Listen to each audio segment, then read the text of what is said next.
Good day everyone, i-share lang natin yung pinabuild ni Sir from Pampanga. So ito, semi-realistic build ito, Nighthawk Custom. So pinalagyan ni Sir ng magwell, red dot.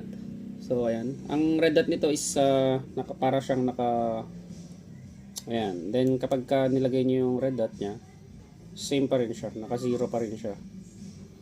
So naka zero ito sa iron sight plus naka zero din sa red dot.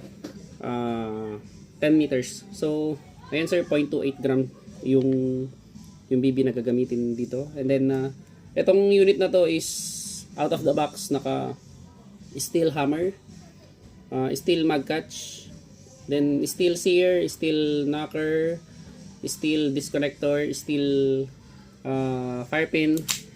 And then, itong kanya, itong slide stop niya, ito steel, pero ito hindi siya steel.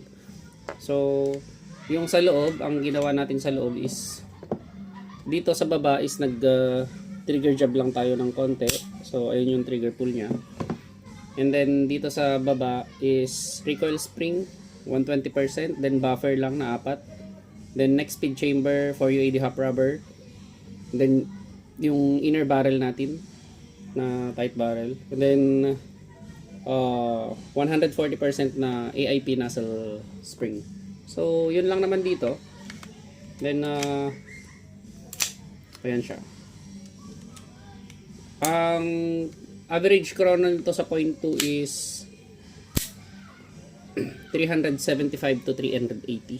So may video kami nun, sinend namin sa buyer, kaya hindi kami nahihiya na sabihin. I-shout out namin. 375 to 380. So, i-check natin. Ipaputokin lang natin siya. Hindi, meron na pala. So, 2, 4, 6, 8,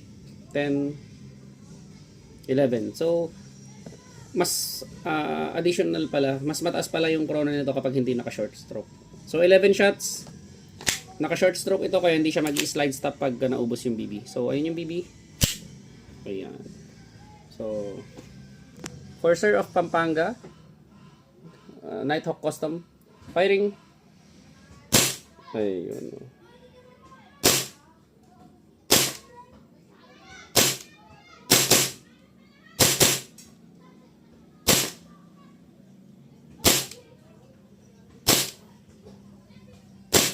Wala na. Wala nang BB. So, ayan. Thank you very much, sir. Tayo natin yung red dot.